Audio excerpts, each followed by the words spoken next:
Video ನಿಮಗೆ ವಿವಾದಾತ್ಮಕ controversy ಅಂತ ಅನ್ನಿಸ್ಬೋದು. ಆದರೆ ನಾನು ಭಾರತದಲ್ಲಿ ಸರ್ವಾಧಿಕಾರ ಅಥವಾ ಡಿಕ್ಟೇಟರ್ಶಿಪ್ ಬಯಸುತ್ತಿಲ್ಲ. ನನ್ನ ಮುಂದೆ ಕೆಲವು ಅಂತಹ ಸತ್ಯಗಳು ಬಂದವು. ಅದರಿಂದ ನನಗೊಂದು ಪ್ಯಾಟರ್ನ್ ಕಾಣಿಸುತ್ತೋ, ಒಂದು ಪ್ರಶ್ನೆ ಕೂಡ ಹುಟ್ಟುಕಿತು. ಏನಂದರೆ, ನಮ್ಮ ದೇಶದ ಅಭಿವೃದ್ಧಿಗೆ ಪ್ರಜಾಪ್ರಭುತ್ವ ಡೆಮೋಕ್ರಸಿ ನಿಜವಾಗಿಯೂ ಒಂದು ಅಡ್ಡಿಯಾಗಿದೆಯೇ? ಬನ್ನಿ ಇದರ ಬಗ್ಗೆ ಸ್ವಲ್ಪ ಅರ್ಥ ಮಾಡ್ಕೊಳ್ಳೋಣ. ಇಡೀ ಜಗತ್ತಿನಲ್ಲಿ ಮೊದಲು ಡೆಮೋಕ್ರಸಿ ಆಗಿ ನಂತರ ಅಭಿವೃದ್ಧಿ ಹೊಂದಿದ ದೇಶಗಳ ಸಂಖ್ಯೆ ಎಷ್ಟಿದೆ? ಕೇವಲ ಒಂದು, ಇಸ್ರೇಲ್. ನಾವು ಭಾರತವನ್ನು ಅಭಿವೃದ್ಧಿ ಹೊಂದುತ್ತಿರುವ ದೇಶ ಅಂತ ಕರಿತೇವೆ ವಿನಃ ಅಭಿವೃದ್ಧಿ ಹೊಂದಿದ ದೇಶ ಎನ್ನಲು ಸಾಧ್ಯವಿಲ್ಲ.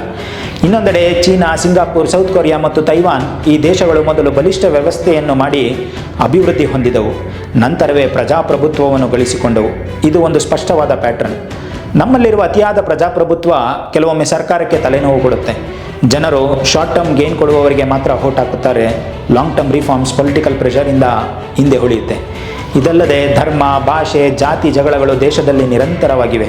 ಇಂತಹ ಸಂಘರ್ಷ ನಡೆಯುವ ದೇಶ ಅಭಿವೃದ್ಧಿ ಹೊಂದಲು ಸಾಧ್ಯವೇ? ನಮ್ಮಂತೆಯೇ ಜನಸಂಖ್ಯೆ ಇರುವ ಚೀನಾವನ್ನು ಬಿಡಿ, ವಿಯೆಟ್ನಾಂ ಅನ್ನು ನೋಡಿ. ವಿಯೆಟ್ನಾಂ ಒಂದು ಅಥಾರಿಟೇರಿಯನ್ ದೇಶ. ಅಲ್ಲಿ ಭಾರತದಂತಹ ರಾಜಕೀಯ ಸ್ವಾತಂತ್ರ್ಯವಿಲ್ಲ. ಆದರೆ ಸ್ವಚ್ಛತೆ, ನಾಗರಿಕ ಪ್ರಜ್ಞೆ ಮತ್ತು ಮ್ಯಾನುಫ್ಯಾಕ್ಚರಿಂಗ್ನಲ್ಲಿ ಅವರು ನಮಗಿಂತ 1000 ಪಟ್ಟು ಉತ್ತಮವಾಗಿದ್ದಾರೆ. ಅವರ ತಲಾ ಆದಾಯ ಪರ್ ಕ್ಯಾಪಿಟಾ ಇನ್ಕಮ್ ನಮಗಿಂತ ಹೆಚ್ಚು. ಅಂದರೆ ಬಲಿಷ್ಠ ವ್ಯವಸ್ಥೆಯಿಂದ ವೇಗವಾಗಿ ಜನರನ್ನು ಬಡತನದಿಂದ ಹೊರತರಲು ಸಾಧ್ಯವಾಯಿತು. ಸಿಂಗಾಪುರ್ ಇದಕ್ಕೆ ಇನ್ನೊಂದು ಉದಾಹರಣೆ. ಒಂದೇ ಆಡಳಿತ ಪಕ್ಷವು 30 ವರ್ಷ ಆಳಿ ದೇಶವನ್ನು ಅಭಿವೃದ್ಧಿಪಡಿಸಿತು. ನಮ್ಮ ಬಹುಸಂಖ್ಯಾತ ಜನಸಂಖ್ಯೆಯಲ್ಲಿ ಶಿಸ್ತಿಲ್ಲ, ಫ್ರೀಬೀಸ್, ಉಚಿತ ಕೊಡುಗೆಗಳಿಂದಾಗಿ ರಾಜ್ಯದ ಹಣಕಾಸು ಹಾಳಾಗಿದೆ ಮತ್ತು ಯುವಜನತೆ ಸೋಷಿಯಲ್ ಮೀಡಿಯಾ ವಾರ್ನಲ್ಲಿ ನಿರತರಾಗಿದ್ದಾರೆ.